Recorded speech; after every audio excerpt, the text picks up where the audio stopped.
Okay, cool. That should be working. Great. Great. So, how are you?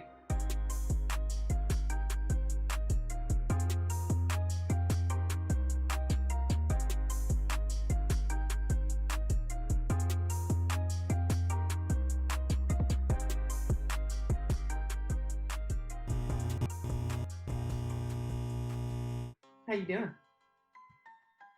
I'm good. Well, I don't know. Good. Fine. I'm okay. I'm living. You Um, want Danny DeVito with the glass of wine. When I used to babysit, I remember like the kids would say like, "Is that your dad?" And I would yes. say, "Sure is." And I just turned the AC off for sound quality, and now I'm a little schwitzing a little bit. Oh, I was gonna wait to do this to get the sound for you. I've got my drink of choice is a Nice. Austin East Siders dry cider. Wow. You Ooh, see, that was my good. heart just twitched as I. You're not looking directly unless you're looking at the green dot that the Oh. government's looking at. Now it's Hi, government. I'm going on a cup of coffee, a little cold brew. I got yellow going on today. It's some great pops. I'm really. Some great I wish pops. you could see more of my like fancy green plant up there. It's not really popping. So my other drink of choice is water, but I was feeling mason jar. I felt that vibe with no. All right, so are you ready to dig in? Yeah. It's just been standing in front of me. This is mine. A little toasted. Wow. I put mine together though. Golden brown. I was gonna wait to here. We'll do this. I like the wait though. I like that you waited because it gives. I wanted a reveal. Cheers. Cheers indeed. Ting. It was green. It's cute. I've shot hand for scale. But that doesn't count. You have small hands. So no one will really know the size of that knife now. Yeah. Hello everyone. I have small hands. I for scale. Today we are actually doing something a little different than we usually do.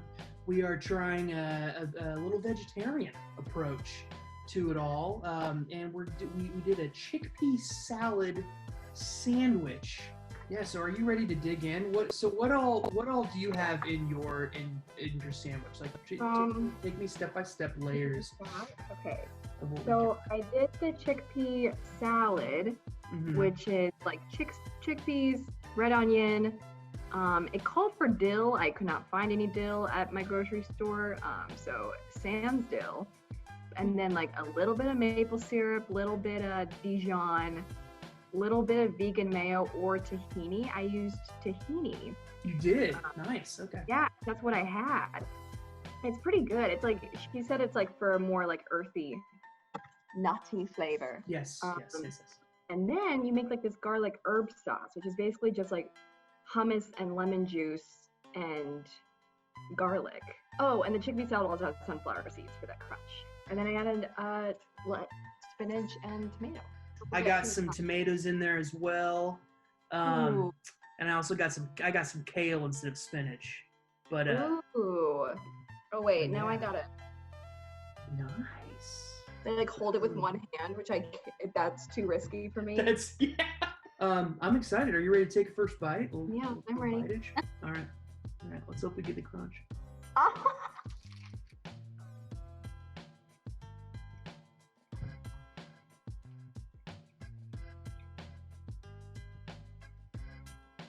The tomatoes are really nice in it. Now, when you added tomatoes to the sandwich, I was curious. Do you use salt and pepper it a little bit? Because I have to. I liked it, the salt. I think like usually that sounds pretty nice, but I already added like a hefty amount of salt and pepper. The chickpeas, because I also love my salt and my pep. I'm a fan of the chickpea. Yeah? I was gonna put avocado in this, but there was like zero fresh avocado at the grocery store. I've got 2 stores near me. The one across the street's always rolling in avocados. So yeah, I did not add dill to this. There's not fresh dill or dried dill. Yeah, I couldn't find dill either. I just nil on the dill. This is a good substitute though. I mean, it's not meaty or anything by any means, but it's like. No. It's also good for summer. It's like nice and light, Yeah. but it's hearty. So you are 91% vegetarian.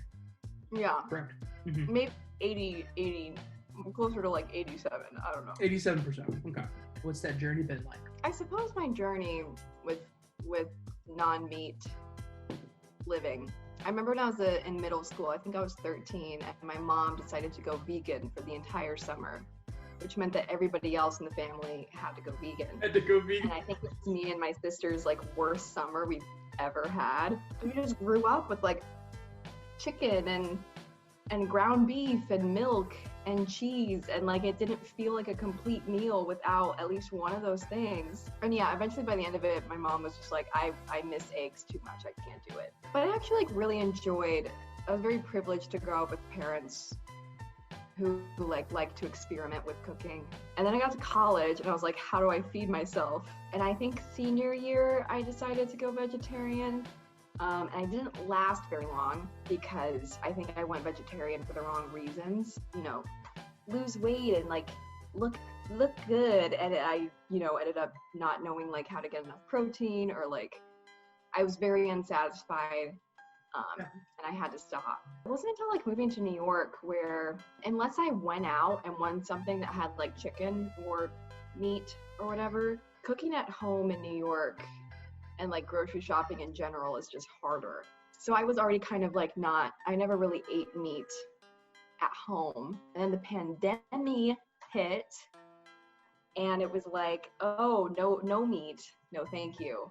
I've seen more research about how not even converting to veganism, but just converting to vegetarianism reduces your carbon footprint by, I think, over 70%.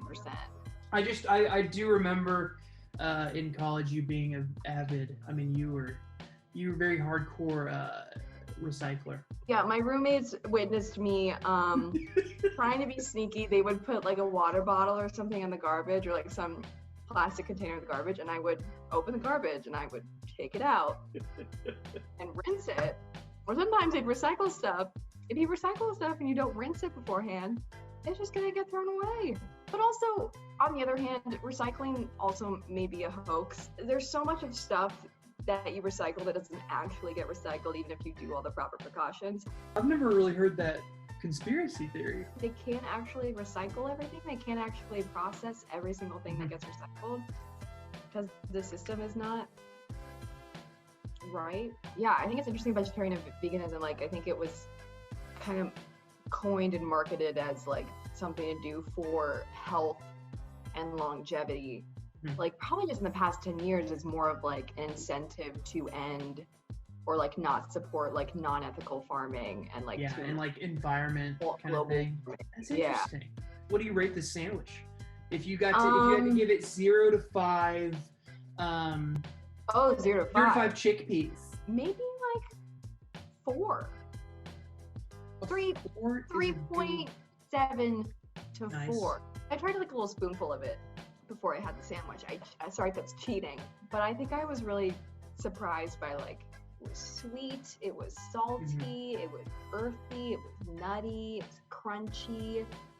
Like it kind of had all the all the stuff in there. Like I'll make it again. Yeah. So what shirt are you wearing right now? This is my mom's shirt.